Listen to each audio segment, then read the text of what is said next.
எசேக்கியேல் 38ஆம் அதிகாரம் 7வது வசனம். நீ ஆயத்தப்படு, உன்னுடனே கூடின உன் எல்லா கூட்டத்தையும் ஆயத்தப்படுத்து, நீ அவர்களுக்கு காவலானனாயிரு. அல்லேலூயா. பாருங்க, ஆண்டவர் இன்றைக்கு நம்ம ஒவ்வொருத்தரை பார்த்து நேரடியாய் சொல்லுகிற வார்த்தை என்னவென்றால், நீ ஆயத்தப்படு, நீ ஆயத்தப்படு என்று ஆண்டவர் சொல்லுகிறார். அடுத்ததாக, உன்னுடனே கூடின உன் எல்லா கூட்டத்தையும் ஆயத்தப்படுத்து, நீ அவர்களுக்கு காவலனாயிரு. ஆண்டவர் நம்மள முதல்ல ஆயத்தப்படுங்க அப்படின்னு சொல்றார். நம்ம எல்லாருமே ஆயத்தப்பட்டுட்டோம்.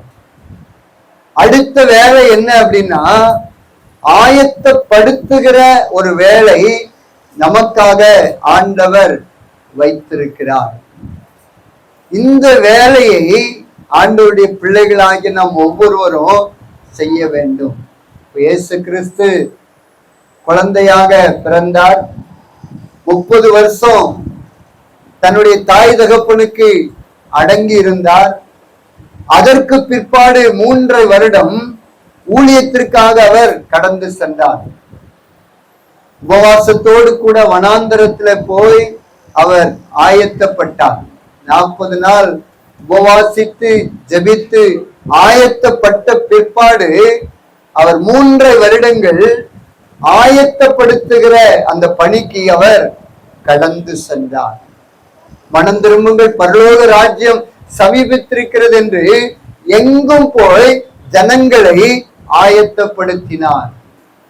அடுத்தது என்ன பண்ணார்னா, அவரோடு கூட 12 சீசர்களை ஆயத்தப்படுத்தி அவர்களுக்கு காவலனாய் இருந்தார்.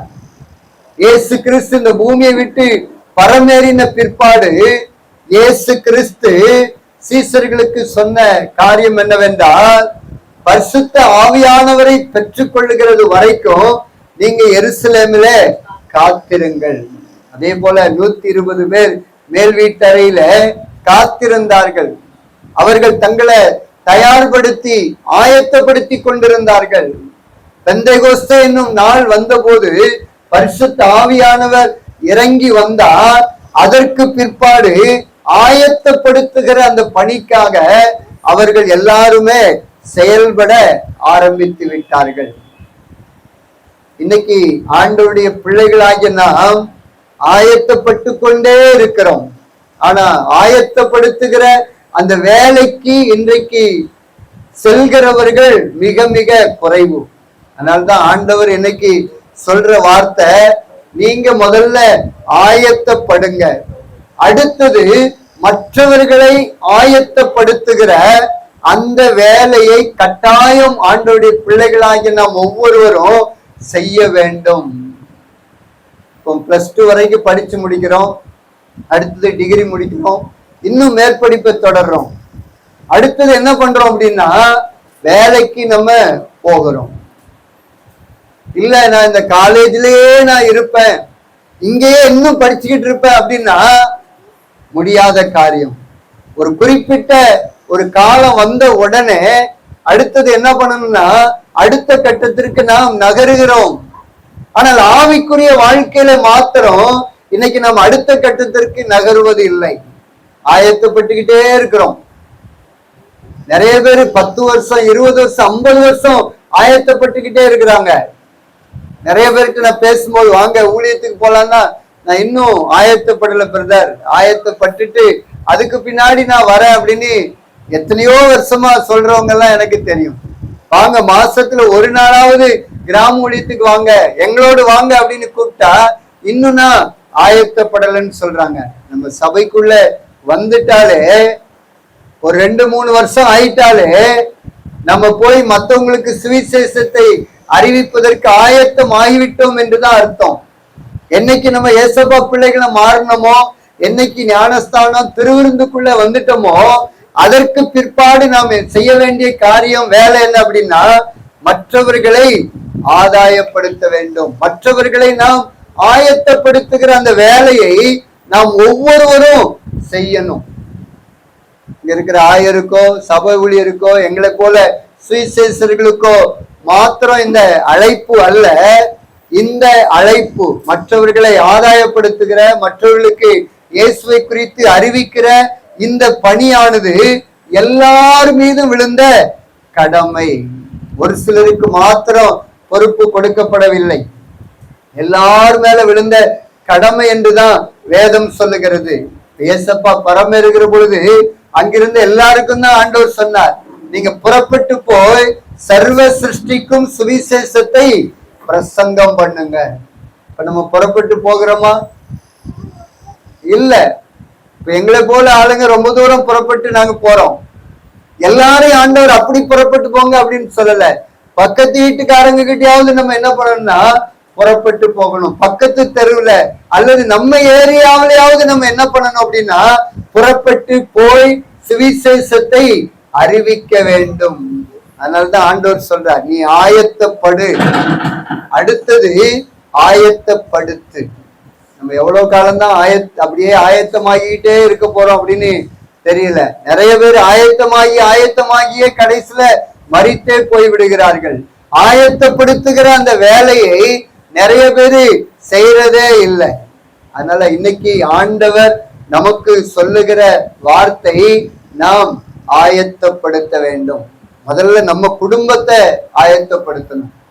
ஏன்னா சொந்த குடும்பம் ரொம்ப ரொம்ப முக்கியம். நம்ம சொந்த குடும்பத்தை விட்டுட்டு மற்றவங்களை ஆயத்தப்படுத்துறது பெரிய விஷயம் இல்ல. முதல்ல நம்ம சொந்த குடும்பத்தை நாம் ஆயத்தப்படுத்த வேண்டும். இன்னைக்கு நம்ம சொந்த குடும்பத்தினுடைய நிலைமை எப்படி இருக்குது, நம்ம பிள்ளைகளுடைய காரியங்கள் எப்படி இருக்குது, கொஞ்சம் நிதானிக்கணும் அப்படின்னு ஆண்டவர் இன்றைக்கு எதிர்பார்க்கிறார். முதல்ல நம்ம சொந்த குடும்பத்தை ஆயத்தப்படுத்தணும். நோவா கிட்ட ஆண்டவர் சொல்றார், நோவா, இந்த ஜனத்தை எல்லாம் நான் அழிக்க போறேன். அதனால நீ எனக்கு என்ன பண்ணணும்னா கோப்பேர் மரத்தினால ஒரு பேழையை உண்டாக்க வேண்டும். அந்த வார்த்தை சொல்லுகிற பொழுது ஏறக்குறைய அவருக்கு 500 வயசு. ஆனா ஆண்டவர் சொன்ன அந்த காரியம் நிறைவேறுகிற பொழுது 600 வயது, ஏறக்குறைய 100 வருஷமா அவர் என்ன பண்றாரு அப்படின்னா பேழையை ஆயத்தப்படுத்துகிறார். பேழையை மாத்திரமல்ல, பேழைக்குள்ள பிரவேசிப்பதற்காக தன்னுடைய மனைவி ஆயத்தப்படுத்துகிறார், தன்னுடைய 3 பிள்ளைகளை ஆயத்தப்படுத்துகிறார். அதோடு மாத்திரமல்லாதபடிக்கு மருமக்குமார்களையும் ஆயத்தப்படுத்துகிறார். அதுல சிறப்பு என்ன அப்படின்னா 3 மருமக்குமார்களையும் பேழைக்குள்ள கொண்டு போறார். இப்ப இன்னைக்கு இருக்கிற நாட்கள்ல அது முடியாத காரியம். ஆனா அன்னைக்கு இருக்கிற மருமக்குமார்கள் என்ன பண்ணாங்கன்னா மாமனாருக்கு கீழ்ப்படிந்தார்கள். மாமனாருக்கு கீழ்ப்படிந்ததுனாலதான் அவங்க காக்கப்பட்டார்கள். பாருங்க, நோவா தன்னுடைய சொந்த குடும்பத்தை ஆதாயப்படுத்தி கொண்டார். ஆனா லோத்து பாத்தீங்க அப்படின்னா தன்னுடைய சொந்த குடும்பத்தை ஆதாயப்படுத்த அவரால முடியல. ஆண்டவர் சொல்றார், பெரிய ஒரு அழிவை நான் கட்டளையிட போறேன், அதனால நீ உடனே இந்த இடத்திலிருந்து போகும்போது பின்னிட்டு திரும்பி பார்க்காதேன்னு ஆண்டவர் சொல்றார். ஆனா மனைவி மட்டும் என்ன பண்ணிட்டாங்கன்னா பின்னிட்டு திரும்பி பார்த்து உப்பு தூணாய் மாறிவிட்டார்கள். நோவாவால முழு குடும்பத்தையும் ஆயத்தப்படுத்த முடியல. இன்னைக்கு அப்படி நம்ம இருக்கக்கூடாது. இன்னைக்கு லோத்தினுடைய மனைவியை குறித்து ஆண்டவரே இயேசுவே சொல்றார், லோத்தினுடைய மனைவியை நீங்க நினைத்து கொள்ளுங்கள். வேற யாரையும் நினைங்கன்னு சொல்லல, லோத்தினுடைய மனைவியை நினைத்து கொள்ளுங்கள். ஏன்னா அவங்க பின்னிட்டு திரும்பி பார்த்தபடினால உப்பு தூணாய் மாறினார்கள், சபிக்கப்பட்ட ஒரு அம்மாவாய் மாறிவிட்டார்கள். அதனால அவங்கள நினைங்க அப்படின்னு சொல்றார். ஏன்னா நம்ம பின்னிட்டு திரும்பி பார்க்க கூடாது. இன்னைக்கு ஆண்டவர் சொல்ற காரியம், முதல்ல நம்முடைய குடும்பத்தை நாம் ஆதாயப்படுத்த வேண்டும். நம்முடைய குடும்பத்துல யார் யாரெல்லாம் இதுவரைக்கும் ரட்சிக்கப்படலையோ, ஒழுங்கா சர்ச்சுக்கு வரலையோ, பைபிள் படிக்கலையோ, அவங்களை ஆதாயப்படுத்துகிற முயற்சியில நம்ம இறங்க வேண்டும்.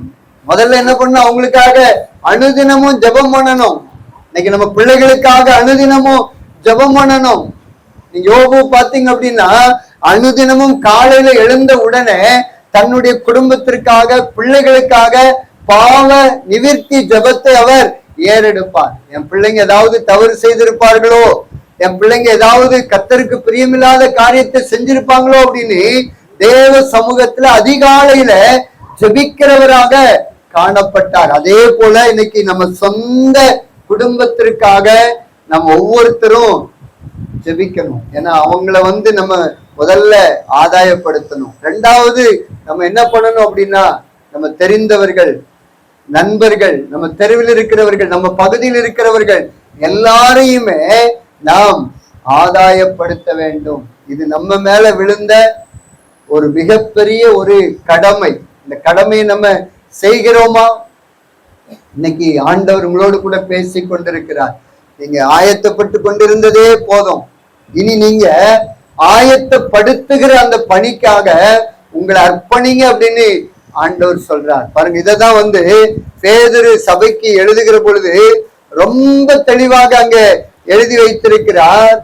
2 பேதுரு 3ஆம் அதிகாரம் 9வது வசனத்தை வாசிக்கிற பொழுது, 1 பேதுரு 3ஆம் அதிகாரம் 2வது அதிகாரம் 9வது வசனத்தை வாசிக்கிற பொழுது, 1 பேதுரு 2:9, நீங்களோ உங்களை அந்தகாரத்தினின்று தம்முடைய ஆச்சரியமான ஒளிநடத்திற்கு வரவழைத்தருடைய புண்ணியங்களை அறிவிக்கும்படி தெரிந்து கொள்ளப்பட்ட சந்ததி. பாருங்க, ஆண்டவர் ரொம்ப தெளிவா நம்ம ஒவ்வொருத்தரை பார்த்து சொல்றார், நீங்க அவர் சிலுவையில செய்து முடித்த அந்த புண்ணியத்தை அறிவிக்கும்படி தெரிந்து கொள்ளப்பட்ட சந்ததியா இருக்கிறீர்கள். நம்ம ஒவ்வொருத்தரையும் ஆண்டவர் என்ன பண்றார் அப்படின்னா தெரிந்து கொண்டார். நம்ம ஒவ்வொருத்தரையும் தெரிந்து கொண்டார். எதற்காக தெரிந்து கொண்டார் என்றால், அவருடைய புண்ணியத்தை நாம் அறிவிக்க வேண்டும். பாருங்க, நமக்காக சிலுவையில இயேசு கிறிஸ்து செய்து முடித்த அந்த புண்ணியத்தை, அந்த ரட்சிப்பை, அந்த ரட்சிப்பின் சத்தியத்தை, பாவ மன்னிப்பின் நிச்சயத்தை குறித்ததான சத்தியத்தை நாம் எல்லாருக்கும் அறிவிப்பதற்காக தெரிந்து கொள்ளப்பட்ட சந்ததி என்று வேதம் நம்மை பார்த்து சொல்லுகிறது. இந்த ரட்சிப்பின் சத்தியத்தை நாம சொல்றோமா? அதற்காக நம்ம பிரயாசப்படுறோமா? அதற்காக நம்ம முயற்சி பண்றோமா? கொஞ்சம் யோசிச்சு பாருங்க. ஆண்டவர் நம்மிடத்துல தாளந்த கொடுத்திருக்கிறார். பெற்றுக்கொண்ட தாளந்த நம்ம என்ன பண்ணணும்னா ஆண்டவருக்காக பயன்படுத்த வேண்டும். இன்னைக்கு நிறைய பேரு பயன்படுத்தல, மண்ணுக்குள்ள புதைச்சு வச்சிருக்கிறீங்க. ஆண்டவர் இன்னைக்கு அதை தோண்டி எடுத்து நீங்க பயன்படுத்துங்கன்னு சொல்றார். அப்படி பயன்படுத்தல அப்படின்னா ஒரு நாள் ஆண்டவர் நம்மிடத்துல கணக்கு கேட்பார். நம்ம ஒவ்வொருத்தருட்டையும் ஆண்டவர் கணக்கு கேட்க போகிறார். நான் உனக்காக மரித்தேனே, உனக்காக நான் ரட்சிப்ப சம்பாதித்தேனே, இன்றைக்கும் உனக்காக பிதாவுடைய வலது பார்சத்துல வீட்டிலிருந்து பரிந்து பேசிக் கொண்டிருக்கிறேனே, எனக்காக என்ன செய்தாய், உனக்கு கொடுத்த தாளந்தை எப்படி பயன்படுத்தினாய் என்று ஆண்டவர் ஒவ்வொருவரிடத்திலையும் கணக்கு கேட்பார். ஒருவரையும் ஆண்டவர் சும்மா விட போறதில்லை. இன்னைக்கு ஆண்டவர் நம்மளை ரட்சித்து நம்ம பாவத்தெல்லாம் கழுவி பரிசுத்தப்படுத்தி ஆலயத்துல கொண்டு வைத்திருக்கிறார் என்றால் எதற்கு? ஒரு வசனம் மிக தெளிவாய் சொல்லுகிறது.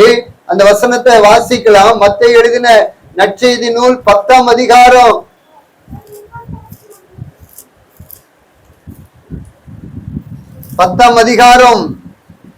27வது வசனத்தை வாசிங்க அப்படின்னா, நான் உங்களுக்கு இருளிலே சொல்லுகிறதை நீங்கள் வெளிச்சத்திலே சொல்லுங்கள், காதிலே கேட்கிறதை நீங்கள் வீடுகளின் மேல் பிரசித்தம் பண்ணுங்கள்.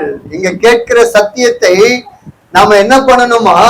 வீடுகளின் மேல் பிரசித்தம் பண்ண வேண்டுமா? இன்னைக்கு வீடுகள்ல நம்ம பிரசித்தம் பண்றோமா? இல்ல. அதனால்தான் ஆண்டவர் நமக்கு இன்னைக்கு ஞாபகப்படுத்துகிறார், நீ ஆயத்தப்படு, அதற்கு பிற்பாடு நீ ஆயத்தப்படுத்து, கடைசியில் அவர்களுக்கு காவலனாயிரு என்று ஆண்டவர் சொல்லுகிறார். இந்த காரியத்தை நம்ம ஒவ்வொருத்தரும் செய்யணும். நம்ம கேள்விப்பட்ட சத்தியத்தை, நாம் அறிந்த சத்தியத்தை வீடுகளின் மேல் பிரசித்தம் பண்ண வேண்டும். அப்படியே சர்ச்சுக்கு அப்படியே போயிடலாம் அப்படின்னு நினைக்காதுங்க. நமக்கு மேல ஆண்டவர் ஒரு பெரிய ஒரு திட்டத்தை வச்சிருக்கிறார். உங்க மேல ஆண்டவருடைய பெரிய திட்டம் இருக்கிறது. ஆகையினாலே அந்த திட்டம் நிறைவேறுவதற்கு தேவ சமூகத்துல ஒப்பு கொடுங்க. ஆண்டவரே, நான் உமக்காக என்ன செய்யணும்? ஆண்டவரே, நான் எப்படி யாருக்கு சத்தியத்தை சொல்லணும், யாருக்கு உண்மை குறித்து அறிவிக்கணும் அப்படின்னு ஆண்டவரிடத்துல கேளுங்க.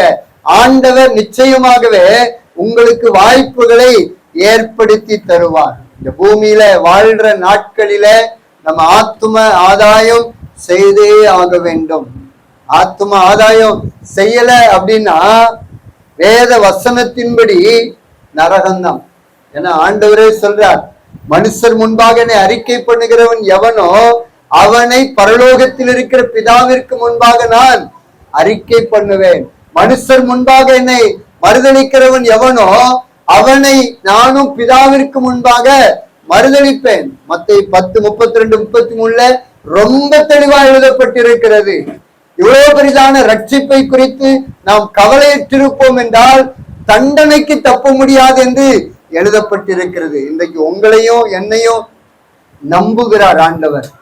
என் பிள்ளைகளை நான் ரட்சித்தேன், அபிஷேகம் பண்ணியிருக்கிறேன், தாளந்த கொடுத்திருக்கிறேன், ஆகையினாலே கொடுத்த தாளந்த என்னுடைய பிள்ளைகள் பயன்படுத்துவார்கள் என்று ஆண்டவர் நம்புகிறார்.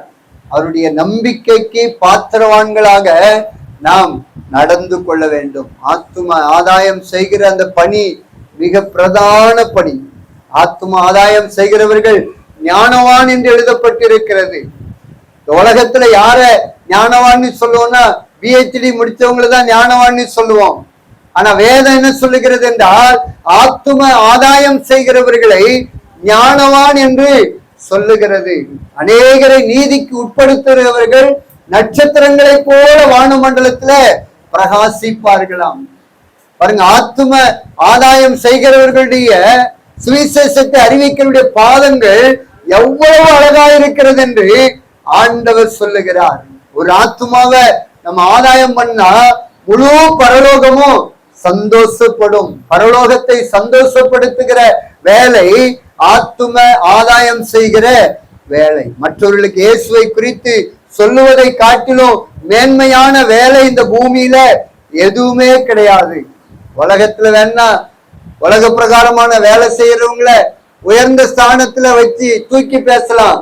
ஆனா ஆண்டவருடைய பார்வையில அவர்கள் அல்ல. யார் சுவிசேஷத்தை அறிவிக்க போகிறார்களோ, யார் இயேசுவை குறித்து மற்றவர்களுக்கு சொல்லுகிறார்களோ அவர்கள் தான் ஆண்டவருடைய பார்வையில உயர்ந்தவர்கள், ஞானவான்கள். அவர்களுடைய பாதங்கள் தான் அழகான பாதம். அவர்களை தான் ஆண்டவர் முக்கியமான ஒரு இடத்துல வைப்பார். 1000 வருஷ அரசாட்சியில அவர்களுக்கு தான் முக்கியமான இடம். அதனால ஆண்டவர் இன்றைக்கு நம்ம ஒவ்வொருத்தரோடு கூட பேசுகிறார். நீ ஆயத்தப்படு. எல்லாருமே நம்ம ஆயத்தப்பட்டுட்டோம். அடுத்தது நம்ம ஆயத்தப்படுத்துகிற, மற்றவர்களை ஆதாயப்படுத்துகிற அந்த காரியத்தை நம்ம கட்டாயம் செய்யணும். இது நம்ம மேல விழுந்த கடமை. ஒருத்தருக்கு 1 தாளந்து, ஒருத்தருக்கு 2 தாளந்து, 5 தாளந்து. எங்களை போல நிறைய தாளந்து பெற்றவங்க ஓடி ஓடி உழைக்கணும். குறைஞ்சபட்சம் 1 தாளந்து பெற்ற நீங்க உங்களோடு கூட பேசுகிற, பழகுகிற அந்த நண்பர்களுக்கு, உற்றார் உறவினர்களுக்கு, அக்கம் பக்கத்தில் இருக்கிறவங்களுக்காவது ஏசப்பாவை அறிமுகம் செய்ய வேண்டும். அறிமுகம் செய்யறோமா? நம்முடைய குறிக்கோள் எல்லாம் ஒரு ஆத்துமாவை பார்க்கிற பொழுது, ஐயோ இவங்க ரட்சிக்கப்படணுமே, இவங்க நரகத்துக்கு போறாங்களே, இந்த சத்தியம் அறியாம வாழ்றாங்களே அப்படிங்கிற அந்த சிந்தனை தான் நமக்குள்ள இருக்கணும். அந்த பாரம் நமக்குள்ள இருக்கணும். அப்பதான் மற்றவர்களை ஆதாயப்படுத்த முடியும். முதல்ல நம்ம சொந்த குடும்பத்தை நம்ம ஆதாயப்படுத்தணும். எங்க அம்மா இருக்கிறாங்கன்னா இன்னும் ரட்சிக்கப்படல. எனக்குரிய பாதி ரட்சிப்புகளை வந்திருக்கிறாங்க. 20 வருஷம் ஆகுது. நானும் சொல்லி சொல்லி பாக்குறேன். ஏன்னா எங்க அக்காவுக்கு தெரியும் எங்க அம்மாவை பத்தி. பயங்கரமான இந்து குடும்பம்.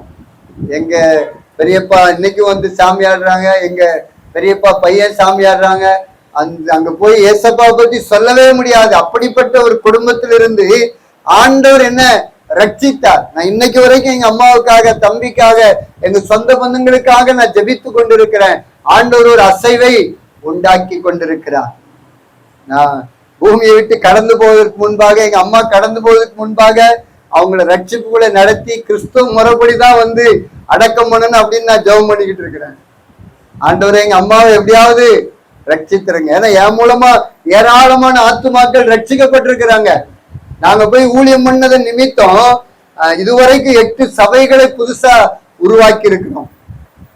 நாங்க போய் ஊழியம் பண்ண இடங்களிலெல்லாம் ஆத்துமாக்கள் ஆதாயம் பண்ணி சபைகளை கட்டுவித்து இன்னைக்கு ஒரு தனி பாஸ்டேட்டே வருகிற அளவிற்கு நாங்க இருக்கிற அந்த பகுதியில பெரிய காரியத்தை கர்த்தருக்காக நாங்க செய்திருக்கிறோம். ஆனா இன்னும் குடும்பம் ரட்சிக்கப்படலை அப்படிங்கிற பாரம் எனக்குள்ள இருந்து கொண்டே இருக்கிறது. ஆனாலும் விடாம நான் என்ன பண்றேன் அப்படின்னா, நான் ஜெபித்து கொண்டே இருக்கிறேன். அவங்களுக்கு போகிற பொழுதெல்லாம் வந்து ஜெபம் பண்றேன், சத்தியத்தை சொல்லிக்கொண்டே இருக்கிறேன். நான் விசுவாசிக்கிறேன், சீக்கிரமா எங்க அம்மா, எங்க தம்பி, எங்க குடும்பம் முழுவதும் ரட்சிக்கப்பட போகிறது. அதனால நம்ம சொந்த குடும்பம் ரட்சிக்கப்பட வேண்டும் என்பதற்காக நாம் பிரயாசப்பட வேண்டும். நம்ம அதோடு நின்று விடக்கூடாது. அடுத்தது நம்ம மற்றவர்களை ஆதாயப்படுத்துகிற அந்த வேலையை நாம் செய்ய வேண்டும். இந்த வேலையை செய்யல அப்படின்னா நாம தண்டனைக்கு தப்ப முடியாது. அதனால ஊழியம் செய்வதற்கு, சுவிசேஷத்தை அறிவிப்பதற்கு வயது ஒரு தடை என்பதே கிடையாது. நான் பல இடங்கள்ல சொல்லியிருக்கிறேன். பாருங்க, 80 வயசு நிரம்பின ஒரு பாட்டியம்மா இப்படிப்பட்ட சத்தியத்தை வந்து அவங்க வந்து கேட்டுக்கிட்டே இருந்தாங்களாம். முடிஞ்ச உடனே பாஸ்டர்ட்ட வந்து, ஐயா நான் ஊழியம் பண்ண விரும்புறேன், ஆத்தும ஆதாயம் பண்ண விரும்புறேன் அப்படின்னு வந்து சொன்னாங்களாம். அந்த பாஸ்டர் சொன்னாங்களா, அம்மா உங்களுக்கு வயசாயிடுச்சுது, இனி நீங்க என்ன பண்ண போறீங்க, அதனால வந்து உங்களெல்லாம் நாங்க ஊழியத்துல சேர்க்க முடியாது அப்படின்னு சொல்லி அனுப்பிட்டாங்களாம். அவங்க ரொம்ப வருத்தத்தோடு வீட்டுல போய் ஜெபம் பண்ணி இருக்கிறாங்க. ஆண்டவரே ஆத்தும ஆதாயம் பண்ணும், எனக்கு ஏதாவது ஒரு விதத்துல உதவி பண்ணுங்கப்பா, நான் என்ன பண்ணட்டுப்பா அப்படின்னு ஜெபம் பண்ணும் போது ஆண்டவர் ஒரு ஆலோசனைய வந்து கொடுத்தாராம். அந்த ஆலோசனையின்படி என்ன பண்ணாங்கன்னா, மறுநாளே அவங்க வீட்டுக்கு முன்னாடி ஒரு போர்டு வச்சாங்களாம், இங்கு தேநீர் இலவசமாக கொடுக்கப்படும். அப்படியே ரோட்ல போறவங்க வரவங்க வந்து பார்த்துட்டே போயிருக்கிறாங்க. 1 நாள் 2 நாள் ஆச்சு. ஒரு வாலிபன் என்ன பண்ணான்னா, சரி இங்க என்னதான் நடக்குது, இலவசமா டீ கொடுக்குறேங்கிறாங்களே, சரி உள்ள போய் குடிச்சிட்டு வந்துடலாம் அப்படின்னு உள்ள போயிருக்கிறான். போன உடனே அந்த அம்மா அன்பா வரவேற்று சோபால உட்கார வச்சு நல்ல டீ பிஸ்கட் எல்லாம் வந்து கொடுத்து அனுப்பிட்டாங்க. மறுநாள் அந்த வாலிபன் என்ன பண்ணும், அதே சாயந்தரத்துல போறான். போகும்போது அதே போல டீ பிஸ்கட் கொடுத்து இயேசுவின் அன்பை அவங்க சொல்ல ஆரம்பித்தார்களாம். பாருங்க, இப்படியே அவங்க சொல்லி சொல்லி அவங்க மறிக்கிற பொழுது ஏறக்குறைய 1000 பேர் வந்து சாட்சி சொன்னாங்களாம். இந்த அம்மா சொன்ன சத்தியத்தின் மூலமாக நாங்கள் ரட்சிக்கப்பட்டோம் அப்படின்னு 1000 பேரை வந்து சாகிறதுக்கு முன்னாடி ஆதாயப்படுத்திட்டாங்களாம். நான் ஒரு புத்தகத்தில் படித்தேன். அமெரிக்க தேசத்துல அந்த அம்மா அப்படி ஊழியம் பண்ணியிருக்கிறாங்க. பாருங்க, வெளியே போய் அவங்களால ஊழியம் பண்ண முடியல. ஆனா ஆண்டவர்கிட்ட கேட்கும் போது ஆண்டவர் அருமையான ஆலோசனை கொடுத்தார். 80 வயசு பாட்டியம்மா மறிக்கிறதுக்குள்ள 1000 பேருக்கு சுவிசேஷத்தை அறிவித்து ஆதாயம் பண்ணினார்கள். இன்னைக்கு செய்யணும்னு நமக்கு மனசு இருந்தது அப்படின்னா, செய்யணும்னு நம்முடைய நேரத்தை நம்ம கொடுப்போம் அப்படின்னா, நிச்சயமாகவே ஆண்டவர் நமக்கு ஆலோசனை தருவார். ஆனா கட்டாயம் அந்த வேலையை நம்ம ஒவ்வொருத்தரும் செஞ்சுதான் ஆகணும். எனக்கு இந்த வேலை இல்லை அப்படின்னு யாரும் வந்து புறந்தள்ள முடியாது. எல்லாரும் மேல விழுந்த கடமை. இந்த வார்த்தை கேட்கிற நாம் ஒவ்வொருவரும் அவருடைய புண்ணியத்தை அறிவிப்பதற்காக தெரிந்து கொள்ளப்பட்ட சந்ததி. இந்த வேலை எனக்கு இல்லை அப்படின்னு சொல்ல முடியாது. அப்படி சொன்னோம் அப்படின்னா தண்டனைக்கு தப்ப முடியாது என்று எழுதப்பட்டிருக்கிறது. தாளந்து வாங்கி மண்ணுக்குள்ள புதைச்சி வச்சவன ஆண்டவர் சொல்ற, நீ பிரயோஜனம் இல்லாதவன், அதனால இவனை புறம்பான இருள தள்ளி போடுங்கள் அப்படின்னு நரகத்துல போடுறாங்க. நம்ம இந்த பூமியில ஓட்டத்தை முடிப்பதற்கு முன்பாக ஒரு ஆத்துமாவையாவது குறைஞ்சபட்சம் நம்ம சபைக்குள்ள கொண்டு வரணும்.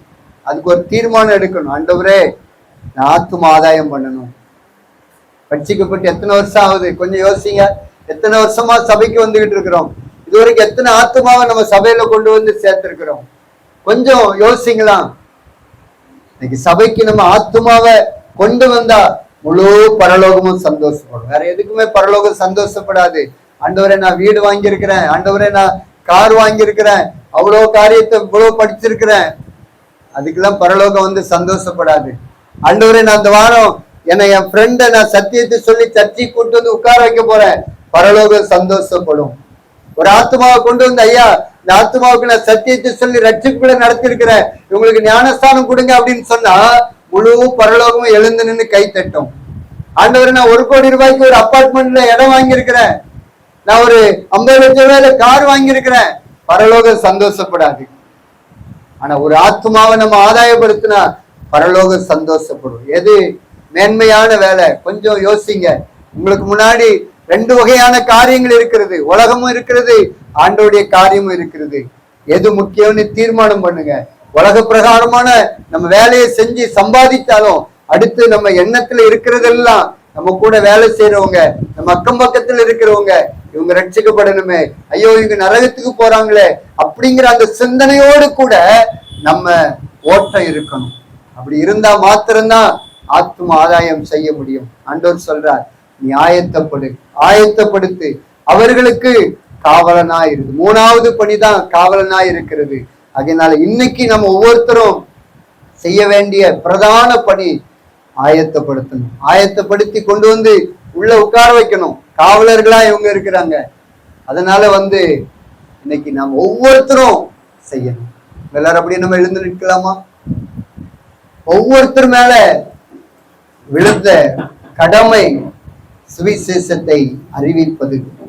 இன்னைக்கு ஒரு நாள்ல ஒருத்தருக்காவது சுவிசேஷத்தை அறிவிக்கிறோமா? இன்னைக்கு நம்ம கையில வாட்ஸ்அப் இருக்குது. தினந்தோறும் இந்து நண்பர்களுக்கு நல்ல ஆறுதலான வசனங்களை அனுப்பலாமே. இந்து நண்பர்களை தேர்ந்தெடுத்து அவங்களுக்கு சத்தியத்தை வாட்ஸ்அப் மூலமா அனுப்பலாமே. எவ்வளவு காரியங்கள் இருக்கிறது. இன்னைக்கு நம்ம செய்யறோமா? பெற்ற தாளந்த மண்ணுக்குள்ள புதைச்சு வச்சிருக்கிறோமா? அல்லது அந்த தாளந்த நம்ம பயன்படுத்துறோமா? ஆண்டவர் சொல்றார், நியாயத்தப்பட்டுட்டா இனி ஆயத்தப்படுத்துகிற வேலைக்கு வா மகனே மகளே என்று அழைக்கிறார். என்னிடத்துல கேள், என்னிடத்துல ஜெபம் பண்ணு, நான் உனக்கு ஆலோசனை கொடுக்கிறேன்னு கர்த்தர் சொல்றார். சும்மா இருக்காதுங்க. தாளந்த மண்ணுக்குள்ள புதைச்சு வைக்காதுங்க. பெற்ற தாளந்த மண்ணுக்குள்ள புதைச்சு வச்சா தண்டனைக்கு தப்ப முடியாது. சர்ச்சைக்கு மட்டும் வந்துட்டு நான் போறேன், அப்படிப்பட்ட ஒரு வாழ்க்கையை ஆண்டவர் நமக்கு தரல. புண்ணியத்தை அறிவிக்கும்படி தெரிந்து கொள்ளப்பட்ட சந்ததி. இன்னைக்கு நம்ம கூட பழகிறவங்க, பார்க்கிறவங்க, பேசுறவங்க எல்லாரும் ரட்சிப்புக்குள்ள வரணும். அதுதான் ஆண்டவருடைய சித்தம். ஆகையினால தேவ சமூகத்தில் ஒப்பு கொடுப்போமா? உயிர் வாழும் நாட்கள் எல்லாம் ஓடி ஓடி உழைத்திடுவே, நான் உயிர் வாழும் நாட்கள் எல்லாம் ஓடி ஓடி உழைத்திடுவே, அழைத்தீரே சேவைக்கு என்னை அழைத்தீரே சேவைக்கு, அதை நான் மறப்பேனோ, அதை நான் மறப்பேனோ, எஜமானனே எஜமானனே என் இயேசு ராஜனே, அப்பா சந்நிதியில்தான் அகமகிழ்ந்து களி கூறுவே, அப்பாவும் சந்நிதியில்தான் அகமகிழ்ந்து களி கூறுவே, எப்போது உம்மை காண்பே, நான் எப்போது உம்மை காண்பே, எங்குதையா என் இதயம், எங்குதையா என் இதயம், எஜமானனே எஜமானனே என் இயேசு ராஜனே. அப்பா, எங்க மேல ஒரு பெரிய பொறுப்பு இருக்கிறது. அப்பா, எங்க மேல இருக்கிற அந்த பொறுப்பை நாங்கள் உணர்ந்திருக்கிறோம். சுவிசேஷத்தை அறிவித்து வந்தோம். மேன்மை பாராட்டுவதற்கு எனக்கு இடம் இல்லை, அது என் மேல் விழுந்த கடமையாயிருக்கிறது என்று அப்போஸ்தலனாகிய பவுல் மூலமா எழுதி வைத்திருக்கிறீரே. அந்த சுவிசேஷத்தை அறிவிக்காவிட்டால் எனக்கு ஐயோ என்று எழுதப்பட்டிருக்கிறது. கிரேக்கருக்கும் அந்நியருக்கும் மூடருக்கும் ஞானிக்கும் நான் கடனாளியாயிருக்கிறேன் என்று அப்போஸ்தலனாகிய பவுல் உணர்ந்தபடியினாலே அவர் செயல்பட்டார். அதே போல நாங்களும் சுவிசேஷத்தை மற்றவர்களுக்கு அறிவிப்பதற்கு கடன்பட்டிருக்கிறோம் என்கிற அந்த உணர்வோடு கூட செயல்பட எங்களுக்கு கிருபை தாங்கப்பா. நாங்க என்ன செஞ்சாலும் பரலோகம் சந்தோஷப்படாது. ஆனா ஒரு ஆத்மாவை நாங்க ஆதாயப்படுத்திட்டா முழு பரலோகமும் சந்தோஷப்படும் என்று எழுதப்பட்டிருக்கிறது. பரலோகத்தை சந்தோஷப்படுத்துகிற அந்த பணியை செய்வதற்கு, பரலோகத்தை சந்தோஷப்படுத்துகிற அந்த வேலையை செய்வதற்கு எங்களை நாங்க அர்ப்பணிக்கிறோம். ஆண்டவரே, எங்களை நாங்க அர்ப்பணிக்கிறோம். ஆயத்தப்படுத்து, காவலனாயிரு என்ற அந்த வார்த்தையின் மூலமாய் எங்களோடு கூட பேசினீங்களே ஆண்டவரே. நாங்க ஆயத்தப்பட்டுட்டோம்ப்பா. இனி நாங்க ஆயத்தப்படுத்துகிற வேலைக்கு நாங்க முக்கியத்துவம் கொடுப்போம். எங்களோடு கூட பழகுகிற, பேசுகிற, எங்களை சார்ந்திருக்கிற எல்லாரையும் உமக்குள்ள கொண்டு வருவதற்கு நாங்க பிரயாசப்படுவோம். எங்க குடும்பத்தை நாங்க ஆதாயப்படுத்துவதற்கு பிரயாசப்படுவோம். ஆண்டவரே, அதற்கு எங்களுக்கு கிருபை தாங்க, கிருபை தாங்க, கிருபை தாங்க, கிருபை தாங்கப்பா. அதனால வந்த ஒவ்வொரு பிள்ளைகளுக்காக ஜெபிக்கிறேன். ஒவ்வொருவரையும் கர்த்தர் ஆசீர்வதிங்க. நீங்க என்ன வார்த்தையை சொல்லி அனுப்புனீங்களோ அந்த வார்த்தையை சொல்லிட்டப்பா. இந்த வார்த்தைகள் எல்லாம் 30, 60, 100 பலன் தரட்டும் என்று ஜெபிக்கிறப்பா. ஆண்டவரே, இந்த வசனம் ஆண்டவரே ஸ்தோத்திரம் கிரியை செய்யட்டும், செயல்பட வைக்கட்டும். இந்த வசனம் அறியப்படாத மக்கள் மத்தியில போக வைக்கட்டும்ப்பா. ரீபா தாலா தூரா ரீகா லாகா தூரா ஷடா ரீமா தாலாகா தூரபா சந்தாலா ரீகா பஹந்து ரிகா பாபா. ஒவ்வொருவரையும் உமக்காக செயல்பட வைங்கப்பா. ஜனங்கள் அழிந்து கொண்டிருக்கிறார்கள், நரகத்தை நோக்கி ஓடிக்கொண்டிருக்கிறார்கள்.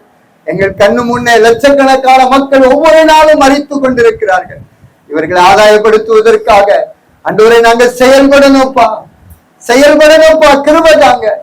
80 வயது நிரம்பின அந்த தாய் தன்னுடைய வீட்டுக்கே அழைத்து வைத்து ஒவ்வொருவருக்கும் சுவிசேஷத்தை அறிவித்தாங்கப்பா. 1000 பேருக்கு மேல ரட்சிப்புகளை நடத்தினாங்க. ஆண்டவரே, எங்களுக்கு அப்படிப்பட்ட கிருபை தாங்கப்பா. நாங்க வெறுங்கையா பரலோகத்திற்கு வரக்கூடாது. அநேக ஆத்துமாக்களை ஆதாயப்படுத்தி நட்சத்திரங்களை போல பிரகாசிக்கிற அந்த கூட்டத்துல நாங்க நிற்கணும். ஆண்டவரே, ஆத்தும ஆதாயம் செய்கிற அந்த பணியை தீவிரமாய் செய்ய எங்களுக்கு கிருபை தாங்க. அந்த ஒவ்வொருவரையும் நீங்க ஆசீர்வதிங்க. இந்த சத்தியத்தினால நீங்க நிரப்புங்கப்பா. ஒருவரையும் சும்மா இருக்க கூடாது. அவரவர் ஒரு வருடத்துல குறைந்தபட்சம் ஒரு ஆத்மாவையாவது எங்க சபைக்கு கொண்டு வருவேங்கிற அந்த தீர்மானத்தோடு கூட கடந்து போக கர்த்தர் உதவி செய்யுங்கப்பா. ஆசீர்வதிங்க. அந்த ஒவ்வொருவரையும் நீங்க தொடுங்கப்பா. நீங்க ஆசீர்வதிங்க, நீங்க ஆசீர்வதிங்க. உங்களுடைய ஆசீர்வதிக்கிற கரம் ஒவ்வொருவர் மீதும் இறங்கட்டும் என்று ஜெபிக்கிறப்பா. நீங்க அப்படி செய்கிறதற்காக நன்றி, நன்றி. அப்பிரயோஜனமான ஊழியக்காரனாகிய நான் கடமையை மாத்திரம் செஞ்சிருக்கிறப்பா. என்ன சொல்லி அனுப்புனீங்களோ அதை நான் சொல்லிட்டேன். நீங்க பொறுப்பெடுத்துக் கொள்ளுங்க. துதி கன மகிமை எல்லாம் ஒருவருக்கு மாத்திரம் செலுத்துகிறோம். இயேசுவின் நாமத்தில் ஜெபிக்கிறோம் நல்ல பிதாவே, ஆமென்.